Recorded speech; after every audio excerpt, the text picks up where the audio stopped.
Sahabat yang dirahmati Allah, marilah kita menyimak kajian ilmu tauhid tasawuf hakikat bersama Gus Munson atau Kiai Haji Mukhlason Rosyid dari Mojokerto.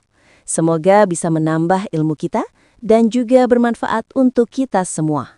Amin amin ya rabbal alamin. A'udzu billahi minasyaitonir rajim. Bismillahirrahmanirrahim. Wa'tasimu bihablillahi jami'a wala tafarraqu. Pun niki sarai monggo kita kaji sepindah. Judule niku berpegang teguhlah hatimu dengan tali Allah.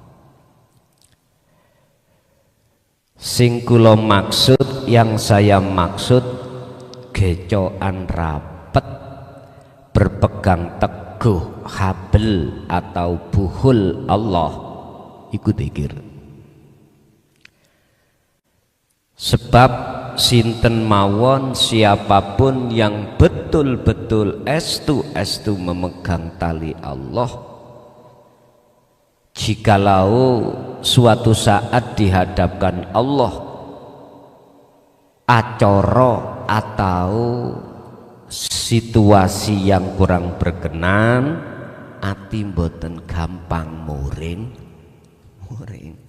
Hati tidak mudah panas. Contohnya pagi tadi, contohnya tadi pagi lah mboten cocok toh Pak.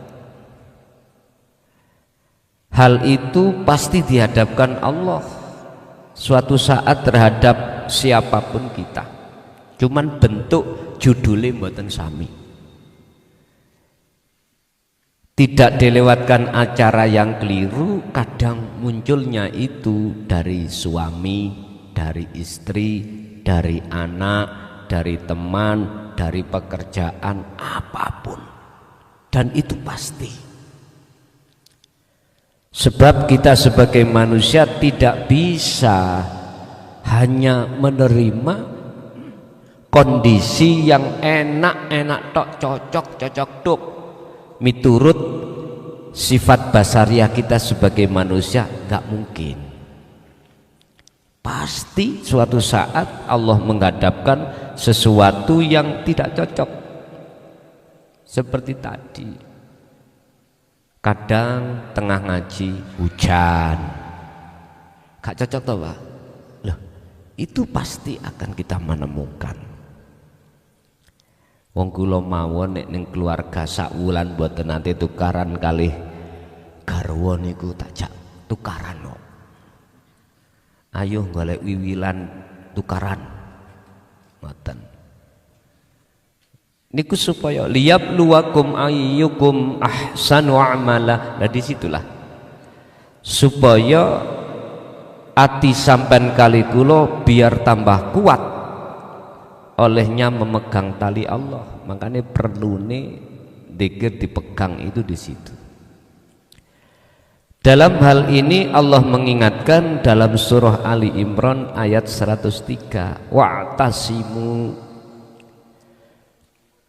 do cecekelano rapet sira kabeh, berpegang teguhlah kamu sekalian bihablillahi kelawan taline Allah, jami'an kelawan sekabehane. Maksude tali wa'tasimu bihablillahi wa huwa adzikru sirrul asrar.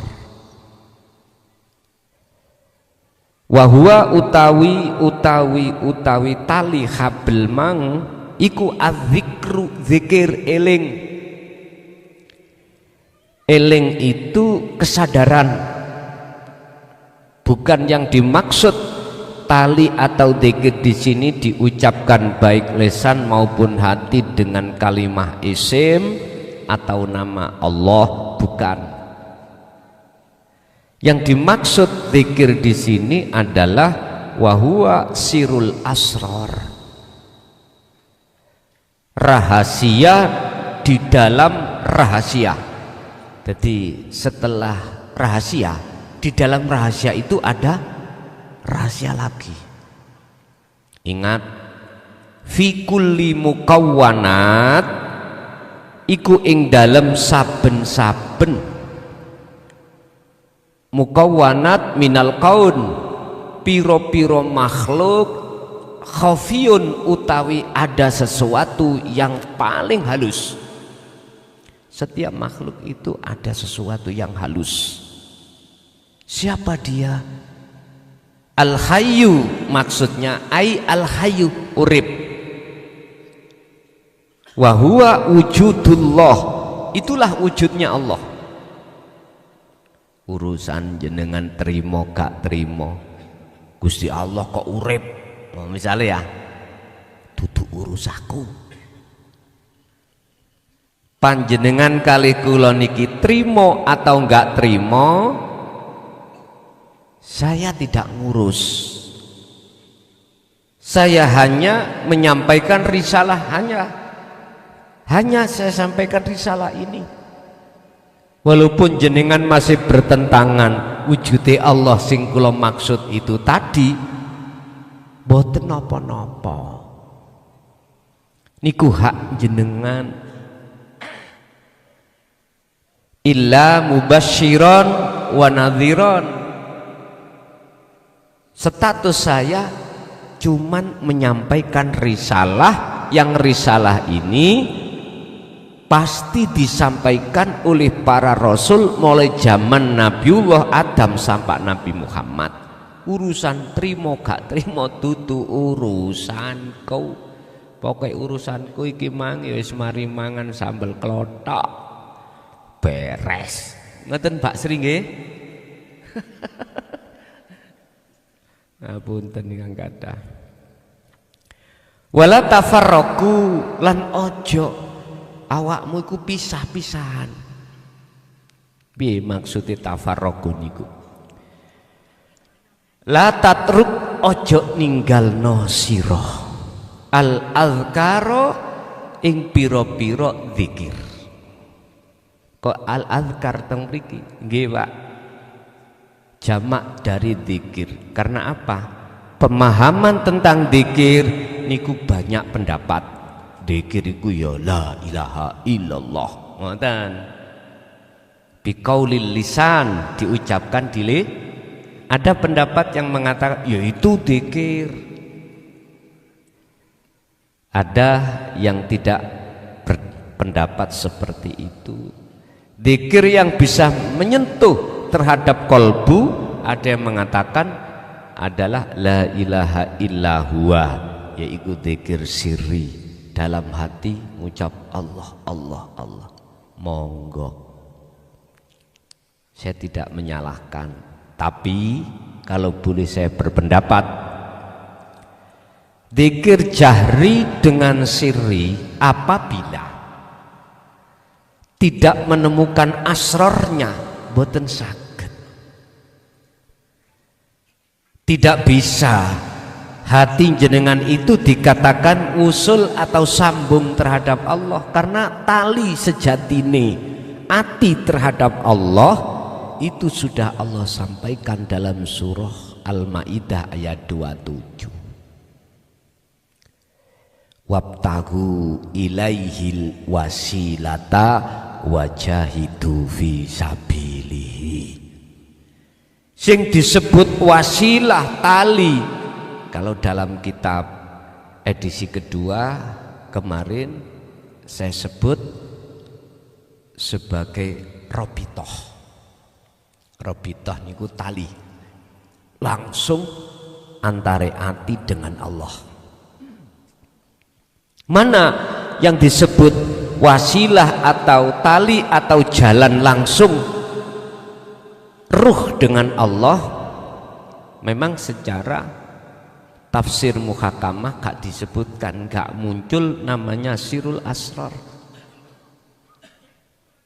Tapi itu diterangkan di dalam tafsir mutasabihah. Ternyata jawabannya adalah al asrar. Dalam rahasia ada beberapa rahasia. Ini yang banyak umat Islam tidak mengetahui, sehingga berpendapat yang disebut zikir adalah diucapkan di lisan ataupun di hati, walaupun dengan ismudat namanya. Tapi mohon maaf sekali lagi, izinkan kami berpendapat, jikalau yang jenengan maksud dua dzikir itu jenengan sertakan dzikir la ilaha illa anta, munculnya sirul asror, maka Allah jawabani dawuh di dalam surah Al-Ankabut ayat 5. Untuk menanamkan hati iku rindu, ada keinginan untuk muraqabah, untuk mendekat dan bertemu Allah, itu hanya orang-orang yang hatinya sudah menemukan tali khusus ruh dengan Allah. Ini gua yang disebut wasilah. Ini gua yang disebut robitoh. Mohon maaf, selama ini yang kita kenal robitoh itu adalah antara murid dengan guru. Nggih, mohon maaf Mbah Kakung, Mbah Kung, ngapunten Kang Kathah. Tidak cukup. Umat ini kita ajarkan tentang robitoh tersebut, nggak cukup, nggak bisa. Si salik ketika suluk untuk bisa wusul nggak bisa. Saya bicara atas dasar fakta teori, mboten saged. Tapi kalau kita jelaskan tentang robitoh, tali khusus ruh langsung dengan Allah, inilah yang akan menghantarkan jenengan itu dalam surah Al-Ankabut ayat 5 itu. Di situ Allah katakan, sing sapa wongi, barang siapa di dalam hatinya ada rasa kerinduan, keinginan untuk muraqabah, mendekat sekaligus bertemu aku, kata Allah, aku berjanji, Allah berjanji dalam waktu yang sudah Allah tentukan, pertemuan itu akan terjadi.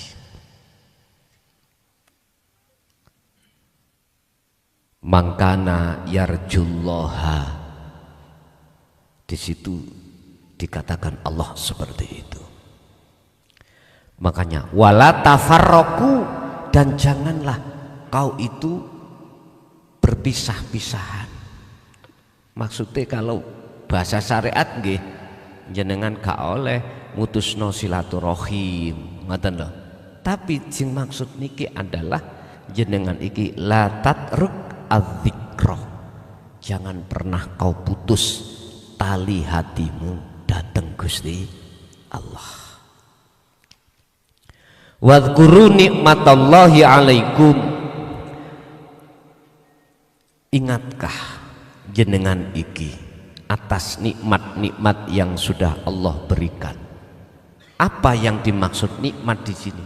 Saya tidak bicara nikmat yang dibutuhkan jasmaniah, makan, minum, sandang, pangan, papan, bukan.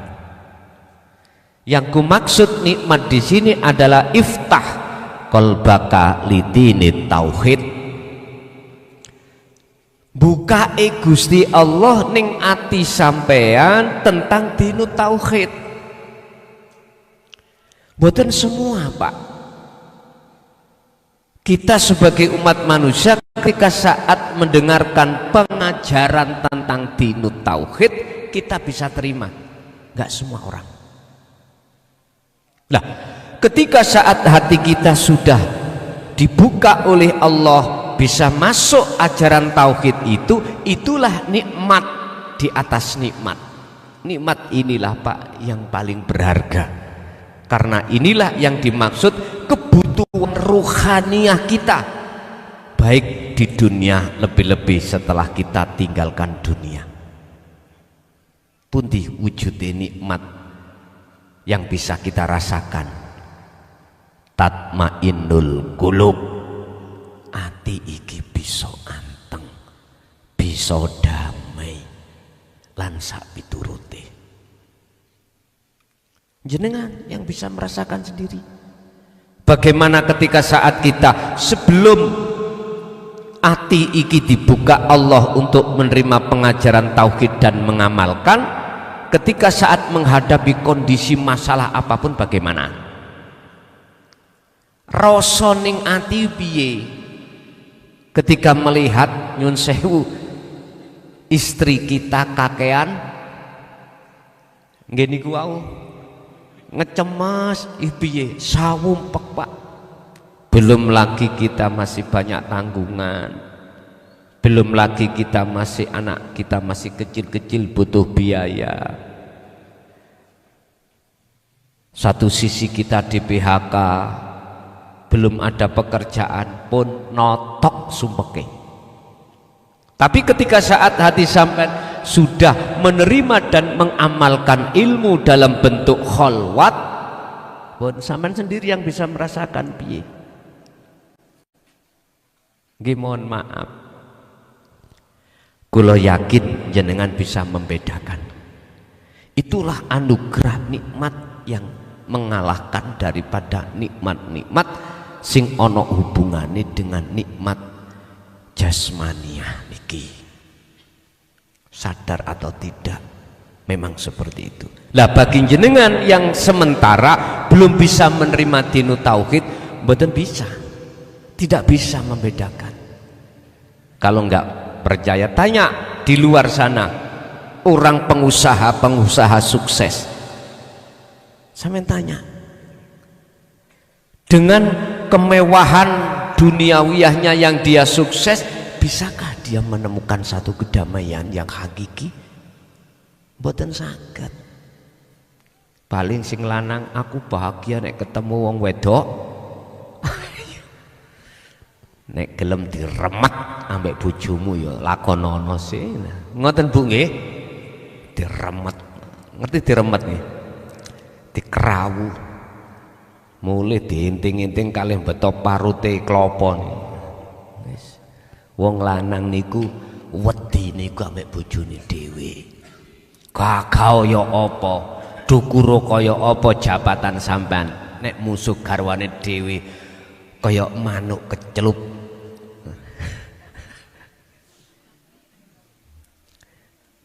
Sampun. Id kuntum a'da wa allafa baina qulubikum fa asbahtum bi ni'matihi ikhwanan. Nyun sewu. Ingat, ketika kita belum menerima nikmat itu, bagaimana kita berkhilaf dengan teman, berkhilaf beda pendapat dengan istri, dengan anak, dengan saudara, dengan orang lain, berpecah belah. Akhirnya hasud muncul. Ngapunten kang kathah, aliran A, aliran B saling ngeklaim, sing bener aku, yang sana juga begitu. Diperluas tentang agama, setiap yang beragama mesti membenarkan agamanya masing. Loh, perpecahan Pak. Tapi coba, kalau sudah mendapatkan nikmat itu, gak ada perpecahan, malah jadi kawan, jadi teman, jadi sohib. Sehingga rukune agama gak adik perang, gak mengenal perang, tatkala hati sudah masuk di dalam bahrut tauhid. Islam, Nasrani, Hindu, Buddha, Konghucu, gak ada saling menyalahkan, karena hatinya sudah tahu di balik semua layar adalah Allah. Fi kulli mukawwanat, tadi saya katakan khafiyun al hayyu wujudullah. Di balik layar semua kita makhluk itu ada sesuatu yang halus banget. Nyun sewu, halusnya banyu itu masih lebih halus. Seperti ini korean. Bensol ini nggak iso nerombol napa niki?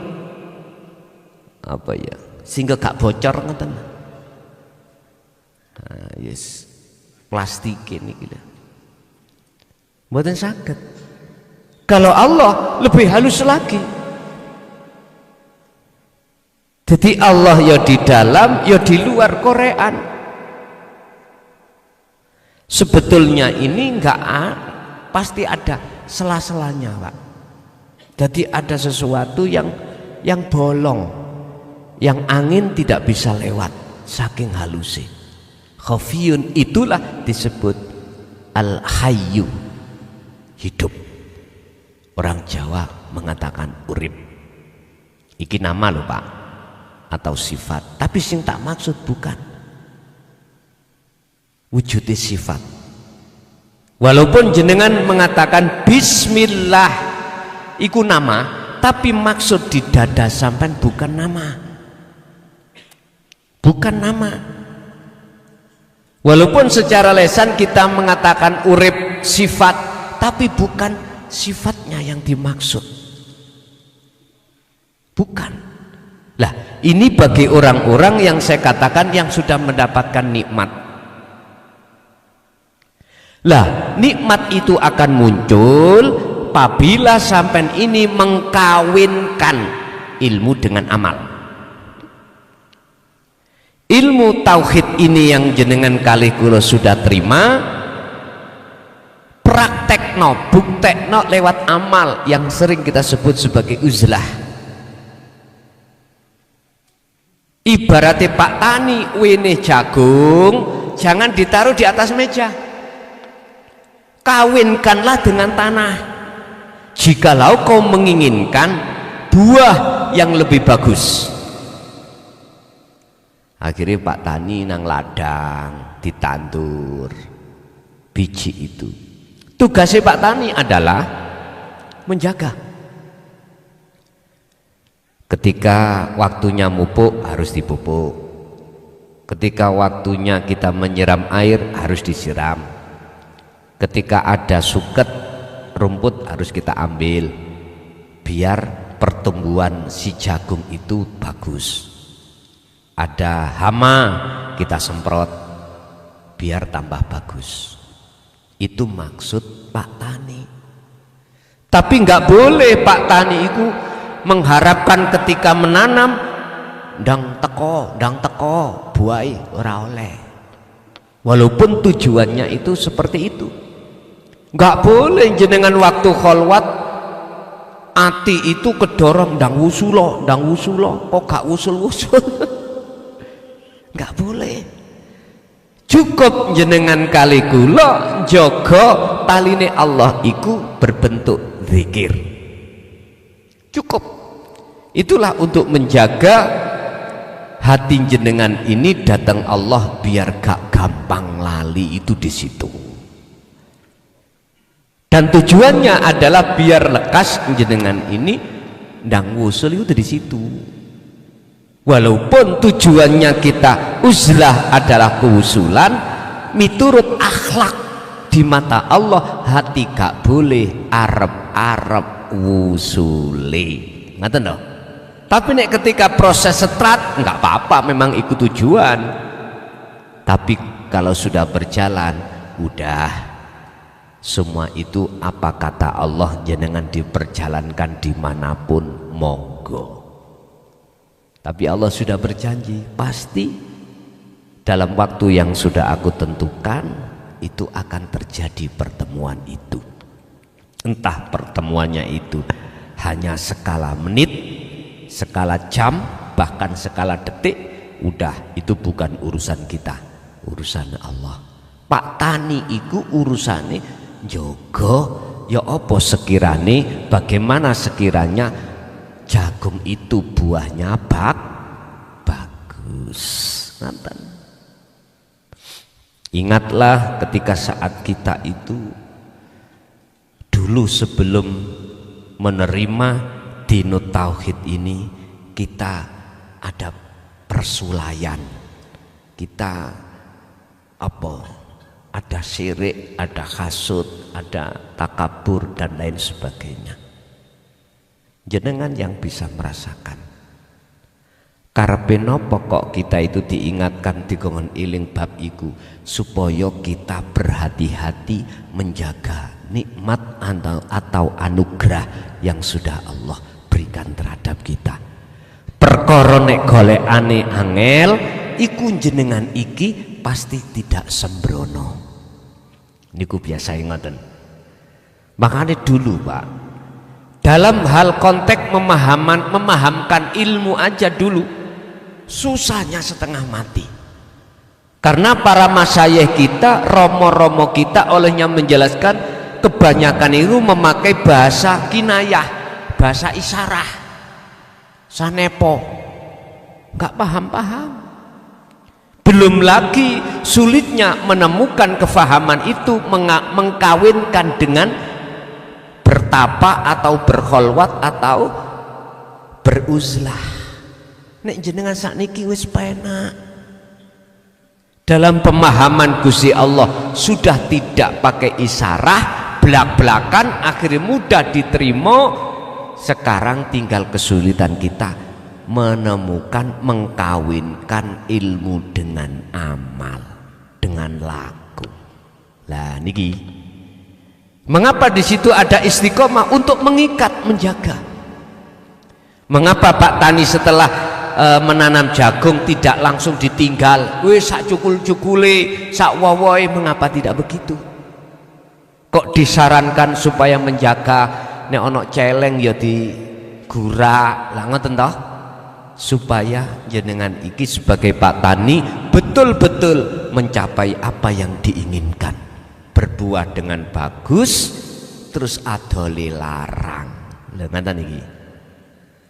Ya tergantung jenengan milih sing ya apa, milih sak ukur-ukur misalnya wis sak buah-buahane ya gak usah jenengan jaga tikir, sembrono ae lah tikir saenake monggo iku hak jenengan. Ingat di dalam salah satu makalah Ibnu Athaillah dalam kitab Hikam, la tatruk adzikra li adami hudurika ma'allahi bihi. Ingat, jangan pernah zikir tersebut kau tinggalkan, walaupun ketika saat kau khalwat atau zikir itu belum bisa wusul datang Gusti Allah. Laksana gini, jangan pernah kau meninggalkan latihan untuk bersepeda walaupun Anda belum bisa bersepeda. Baru diangkat, kita pancal, jatuh. Jangan, tetap angkat sepeda itu latihan terus. Walaupun di depanmu ada longsor, ya toh? Jangan takut. Baru-baru ini ada longsor ya. Kula lu Mojokerto blas mboten ningali YouTube boten, sibuk nulis kula niki pun. Sibuk nulis.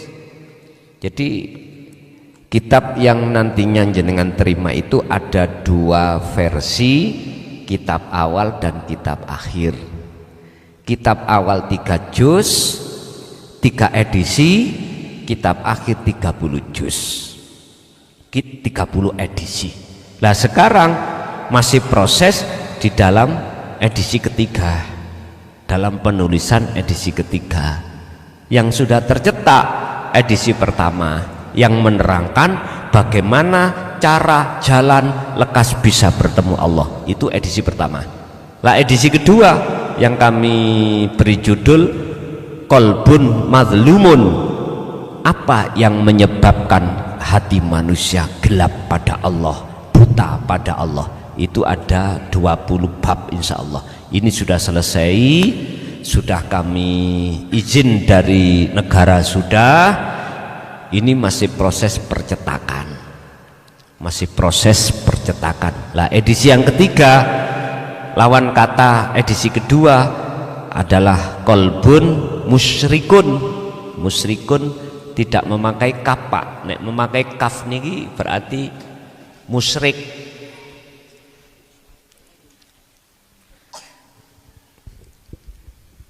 Saban harus paham. Qalbun antara musyrikun dengan musyrikun. Nah niki. Jadi kita memakai ini artinya yang bercahaya. hati yang bercahaya. Kok bisa? Lewat apa? Prosesnya bagaimana? Kok hati itu bercahaya? Artinya hati yang makrifat pada Allah. Ini masih dalam proses penulisan. Nggih ngapunten, kados saya kesini sudah dapat satu ayat. Nanti malam saya tulis. Mengapa hari ini harus saya diterjadikan Allah? Pagi tadi kecelik, artinya salah faham, nggak ngaji. Terus sekarang malamnya ndak. Itu masuk dalam hikayah, hadi cerita. Inilah Pak, pentingin jenengan iki gejo ira petikir. Sehingga ketika saat mengalami kondisi yang kurang cocok, ati mboten gampang muring. Tong mriku akhirnya hatinya mencorong nang Allah.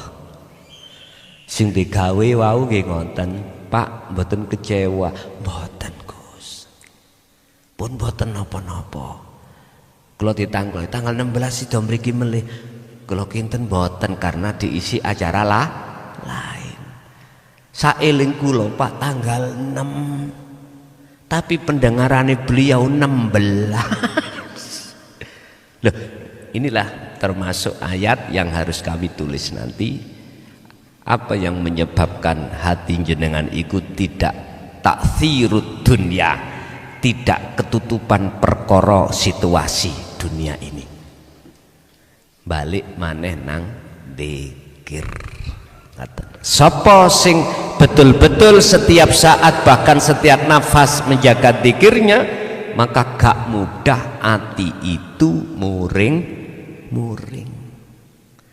Akhirnya sagete nrimo ing pantun. Nggih. Lah niki tak selesainya dulu sambil ngaos, nggih tak tulis, nggih mungkin sudah selesai kitab akhir yang 30 edisi 30 juz itu nanti saya sudah mboten nulis. Nek diwene umur maneh dening Gusti Allah disuruh menyampaikan risalah, yus monggo. Nek sudah selesai kok ikut tondo kula bongko, alhamdulillah, berarti tugasku selesai. Warisane ya kuwi wis kanggo anak putu. Sebab mohon maaf saya curiga tapi gak curiga, kula bedek tapi gak bedek. Apa sepanjang 24 tahun kami tidak pernah disuruh Allah nulis. Kok iki ujuk-ujuk masuk 1 Rajab itu dikongkon nulis. Ayo, yes kemungkinan besar kula ndang bongko. Ngoten wis mari penak. Jangan sampai gak usah bingung, ada nanti yang Allah tunjuk siapa itu terusnya ada. Ngoten. Dene memang seperti itu.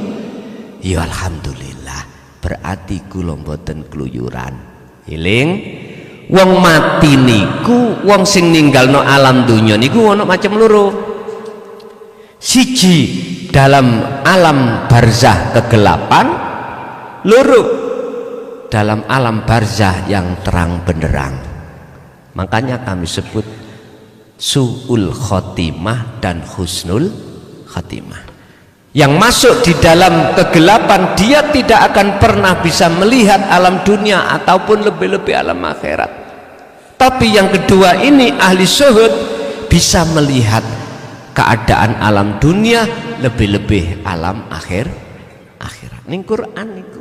Tapi kalau supe ayat berapa itu? Wa min waraihim barzakhun ila yaumi yub'atsun.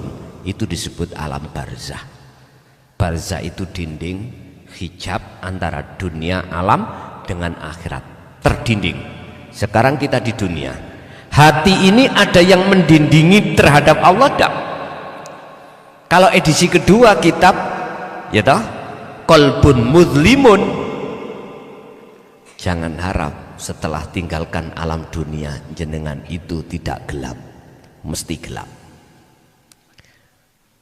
Sakwise tinggalkan dunia itu, alam yang kita dapatkan itu sesuai dengan alam ketika kita di dunia. Kalau di dunia berbuta hati kita pada Allah, pasti di situ buta. Buta itu mesti temane gelap.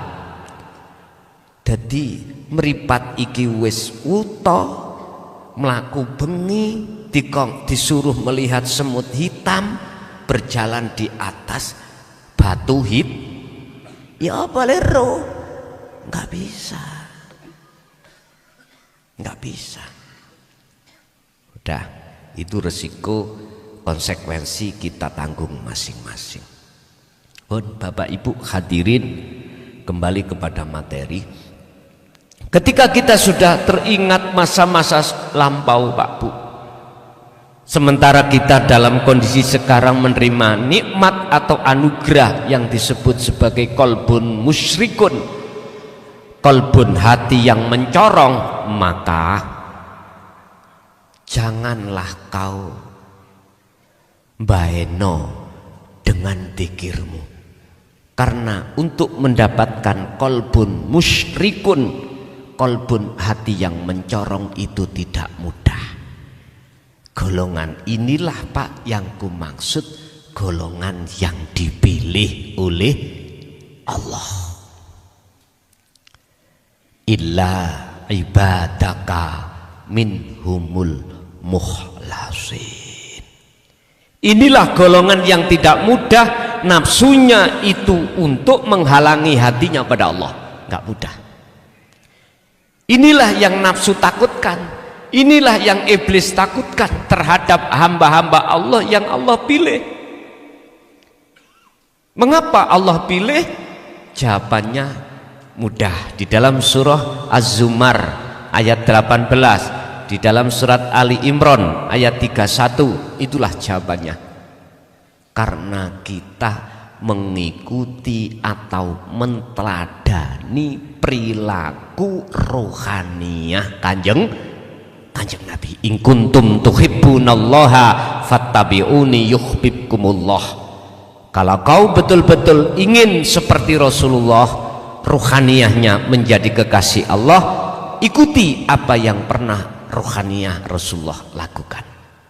Kawinkanlah ilmu dengan amal. Gini carane untuk menetralkan takfirul dunya, kebiarin dunia tembriki. Niki carane untuk menetralkan takfirul dunya. Masalahnya nyon sewa, kebiarin dunia itu bahaya banget. Mungguh hati kita yang belum memegang tali terhadap Allah. Oleh sebab itu, secara syariat memang mengapa harus ada halal bihalal, saling memaafkan. Ini hubungan hablum minan nas, supaya kita itu nggak ada satu sama lain kesalahan, supaya kita itu islah lagi. Sing asalnya kita itu tadi jotak gak wawuh, geding-gedingan, sekarang sudah tidak ada. Tapi ingat, ada sesuatu yang paling berharga daripada itu. Apa? Hubungan hati jenengan datang Allah. Yang tadinya kita dipisah oleh nafsu. Nafsu membikinkan hasud, riya, takabur, berbangga diri dengan duniawiyah, dengan jabatan, dengan pengaruh. Sekarang sudah tidak lagi, karena kita sudah islah kepada Allah. Kita sudah tidak lagi menyekutukan Allah. Kita sudah tidak lagi menyembah selain daripada urib. Kita sudah tidak lagi beriman terhadap selainnya. Sudah cukup bagi kita selama berpuluh-puluh tahun telah tinggalkan Allah, dan Allah tidak pernah meninggalkan kita. Kita makan, digerakkan, dilayani. Kita tidur, ditidurkan. Kita bangun, dibangunkan. Kita bisa mendengar suara, didengarkan. Kita berkata, dikatakan. Kita bernafas, dikeluarkan, dimasukkan. Sampai jenengan kali kula sadar. Dan sekarang jangan lagi kau tinggalkan hatimu terhadap hidup dalam dirimu. Itulah sahabat yang sejati. Tanamkanlah cinta terhadap dirinya, sebab dirinya tidak pernah khianat, dirinya tidak pernah bohong, dirinya tidak pernah mengkhianati jenengan. Tapi kalau istri, suami, anak orang lain, suatu saat pasti akan bisa berkhianat pada kita. Oleh sebab itu, taruhlah cinta hatimu pada Allah di atas cinta segala-galanya. Dan atau janganlah cintamu terhadap selain Allah itu mengalahkan cintamu terhadap Allah. Ini maksud saya sebagai islah atau halal bi halal. Bapak Ibu, kesimpulan malam hari ini adalah boleh kita menjaga hablum minan nas dengan bentuk kita mengadakan halal bi halal seperti ini. Tapi tolong jangan lupa, setiap hari kita kadang salah kepada Allah. Kita mengimani selain Allah itu yang menggerakkan, yang punya gerak. Karena kelalaian kita, kembalilah dengan cara tolong wa'tasimu bihablillahi jami'a wala tafarraqu. Pegang teguh tali Allah, yaiku dzikir sirul asrar sampai kecoki ingkang rapet. Ngaten pun, ngaten mawat.